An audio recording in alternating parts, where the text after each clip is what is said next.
What is good, y'all? Today we're back with another video, and as you see by the title, I'm gonna be doing a tour of my modded PlayStation Vita, the notorious PlayStation Vita. I got it in my hands right here, and yeah, we're gonna go over everything I have on my PlayStation Vita. I have over 300 games from 10 different systems, etc. So I'm not gonna waste too much time. I feel like this is a video that y'all want to see, and I saw some crazy comments with people saying they have a Vita with 2 terabytes, 1.5 terabytes. I don't have nothing crazy like that. I personally have 256 gigabytes on my system, but I plan on getting more storage in the future. Hopefully, we'll see. But yeah, let's not waste too much time. Let's hop into the tour. Hopping into it, make sure you get your snacks and drinks because this is going to be kind of a long one. I have a lot of stuff on my Vita, but I'm excited to show y'all everything. So first of all, of course, we have all my Vita games. I have about 50 to 55 Vita games on my system, and I'm going to just be going over some of my favorites and the ones I've actually played because a lot of these I have not played. As you see, Uncharted Golden Abyss, a phenomenal game. Objectively,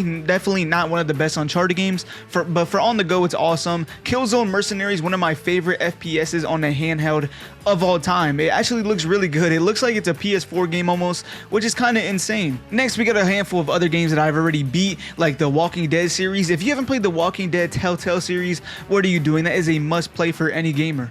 Next, hopping into my second folder of Vita games, we got the Danganronpa series games, which I haven't played any of these, but I've heard some crazy stories. I heard the game is basically you're in a high school and you have to kill each other. I don't know, it's like a survival high schooler game. I have no idea, but I heard the stories are crazy and I definitely want to try that game soon. God of War collection, of course, you have to have God of Wars on your systems. I played every God of War except for the PSP versions, but I definitely will be playing those soon. And Gravity Rush is definitely one I want to hop into soon. Again, I heard phenomenal things, and I have some good collections like the Ratchet and Clank collection, Sly Cooper 1, Sly Cooper 4, the Metal Gear Solid collection. All of these games are just must-haves to have on your Vita. I definitely need to hop into that Sly 2 because I recently beat Sly 1 again in 2023 and the first time in like 10 years, and I definitely have to go back to play the second one. And a cool shmup that I'm not a huge person to shmups, but I definitely want to get into it, and I heard this one is definitely recommended, so I got to try that one soon. Hopping into my third folder of Vita games, we have Little Big Planet, which is a must if you have a Vita, of course.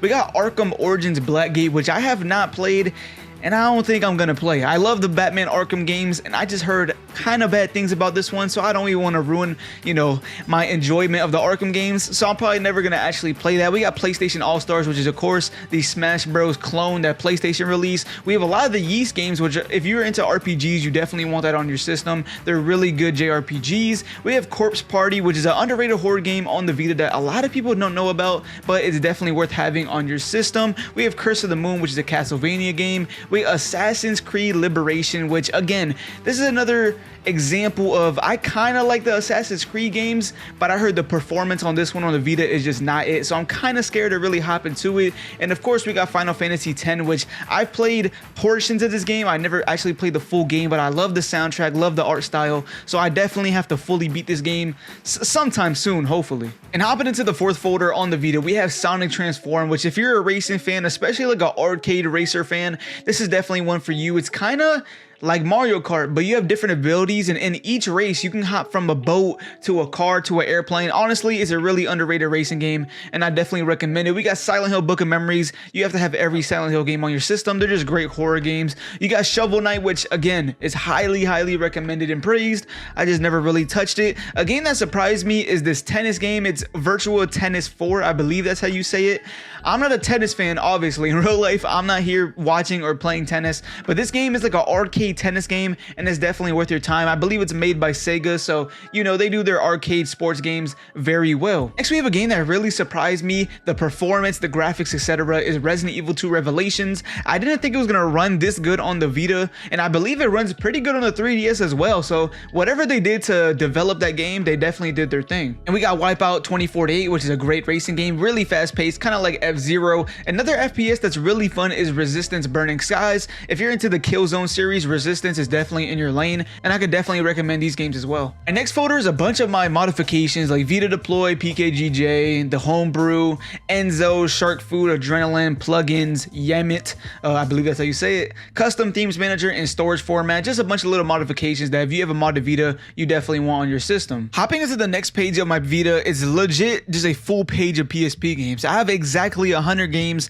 or 100 PSP games on my system. I legit went through alphabetical order of every single PSP game in existence that is NTSC, and I picked all my favorite ones, and it came out to be exactly 100 games, which is pretty cool. As you see in this first folder, we have Ape Escape, which is a fun one. Hopping into the second folder, we have a bunch of great games. Def Jam Fight for New York is a must. Dante's Inferno, if you're a God of War fan, definitely have this one and definitely try this one out. It's basically God of War, but it's more heavily biblical. Like it's more in hell, I guess you could say. The environment is more hell-like and you verse different types of demons, etc. But like I said, if you're a fan of God of War, definitely try that one out. But into the next folder, we have a lot of the GTAs. As you see, we have GTA Vice City, Liberty City Stories, Chinatown, really all the GTAs. You want to have them on every single system. As you know, GTA games are a bunch of fun, from the environment, the characters, etc. They're just a ton of fun, and I definitely recommend you having all of them on your Vita. Of course, we got the games like the God of War collections, the God of War PSP games,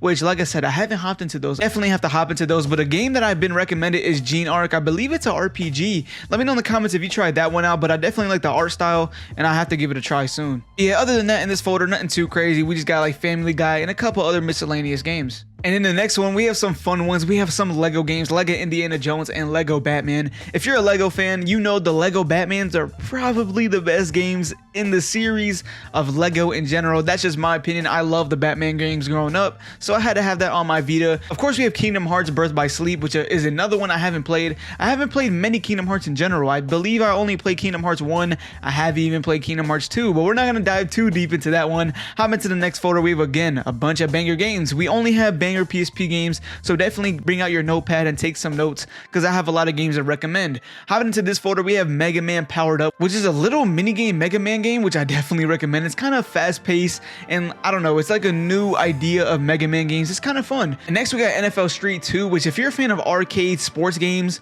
you must have the NBA, the NFL Streets, even the FIFA Streets, I believe. I don't have FIFA. Actually, I just thought about that. Definitely need to get that on my Vita soon. Hopping into this next folder, we have a lot of RPGs, all the Personas. We got Persona 1, 2, and 3. We have some Ratchet and Clank, some Sonic games, of course, the Silent Hills. And an underrated one I could definitely recommend as well is SSX On Tour. Again, with these arcade games in the mid to early 2000s were phenomenal, and the SSX games are just a prime example of that. Next folder, which is one of my favorite folders, we have a ton of the Spider-Man games. We got Web of Shadows, Spider-Man 2, which is my favorite, Spider-Man 3, and even more. And we got the Sega Genesis collection, which you must have that. That's a very underrated game. It has a ton of the best Sega games, and it's definitely a fun one to have on your system because it's one game, but it's really like 20 games. So definitely recommend that one. Hop into the next folder. We have some good ones. We have Tony Hawk Project 8, which I'm a big Tony Hawk fan, but I could definitely say that's not one of the good ones. We have The Warriors, which is an underrated Rockstar game that a lot of people don't know about, surprisingly. It was kind of under the rug, kind of like Manhunt. Like, it was a great Rockstar game, and the people that like Rockstar games definitely know what it is,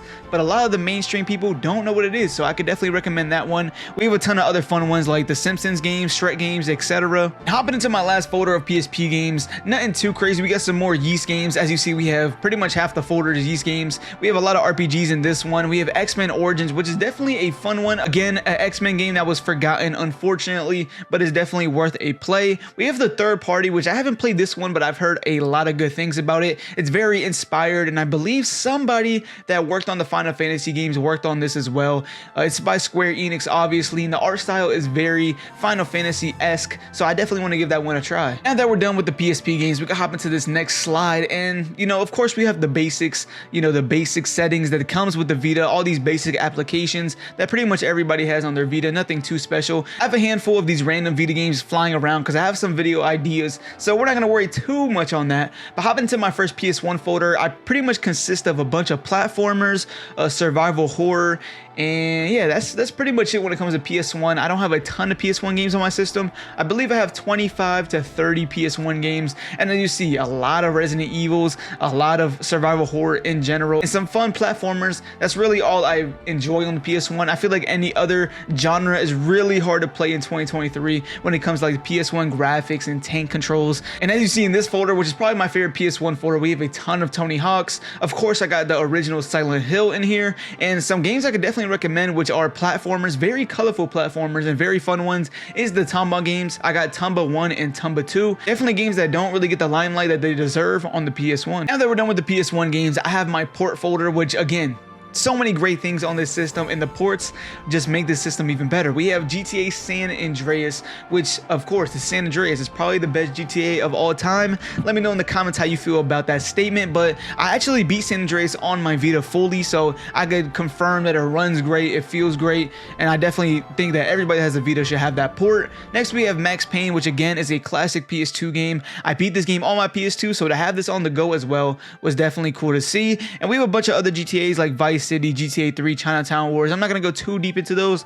We just have a lot of GTA ports essentially, but one that I'm very surprised is on the Vita is Bully Anniversary Edition. I believe it's been on the Vita for a little bit now, probably about 2 years now that it's been available, the port on the system. And yeah, to have Bully fully on a PS Vita is actually insane. It kind of blew my mind, and the fact that this is probably a top 15 game for me all time, so I'm definitely happy to see it on the Vita. Next we have my emulators, which is obviously a phenomenal on the Vita. There's a ton of different emulators. I have the N64, the GBA, the SNES, and even the Dreamcast emulator, and I have a bunch of goodies on this one. Let's hop into the N64 one. This is probably the emulator that I have the most games on. I have about 20, 25, 30, I don't even know, but a lot of these games are obviously classics when it comes to the N64. We have the Pokemons, Marios, you know, everything like that, everything in between, and these actually run good. As you see on the bottom right, it will actually tell you if the game is playable on the Vita, and I believe there's a website that tells you the full list of games that are playable N64 wise. If I remember the website, I'll go ahead and pop it on the screen for you. But yeah, this is a cool ability that the Vita has. Next we have my Game Boy Advance emulator, which I'm not gonna lie to y'all, I don't really use the GBA emulator that much. I only have one game, and that is Pokemon Fire Red.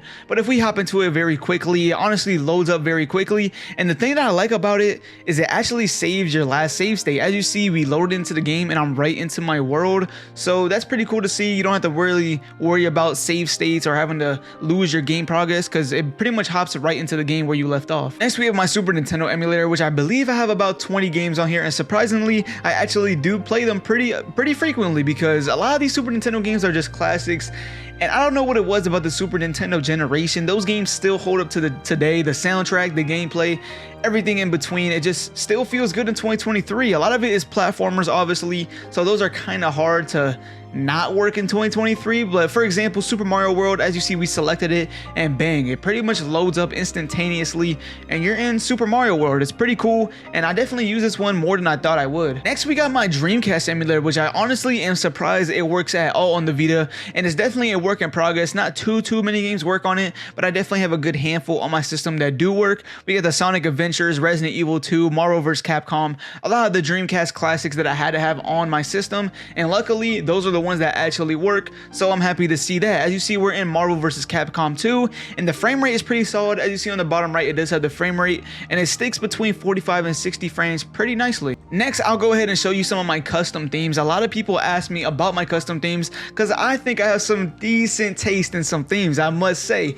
But yeah, if we go ahead and show you my custom themes that I have downloaded, I have this Kingdom Hearts Birth by Sleep one, which I recently downloaded. I haven't actually used it yet, but it's definitely a nice one. We have this Attack on Titan one, which is clean. If you're an Attack on Titan fan, I could definitely recommend this theme. We have the Spider-Man No Way Home theme, of course, which I'm a big Spider-Man fan, so I pretty much have a ton of Spider-Man themes, and I'm looking for more cool ones. As you see, we got the Spider-Man 2 one, which is probably my favorite Spider-Man movie of all time, but I don't know, the recent Spider-Man movies, especially Across the Spider-Verse, let me know if you watched that one in the comments. I definitely love that movie. Next, we have The Last of Us Part 2, which is my favorite game of all time, and that's the one I usually use a lot on my Vita. Next, I thought I'll show you the grip I use on my Vita, because I use this most of the time. I don't really like holding my Vita regularly because my hands do hurt. I have decently big hands, so this grip helps out a lot, and I believe I got it for like 10-12 bucks. If I remember, I'll go ahead and put it in the description for y'all. And that is my modded PS Vita tour. I have a ton of great games that I'm very happy with. I definitely put some time and work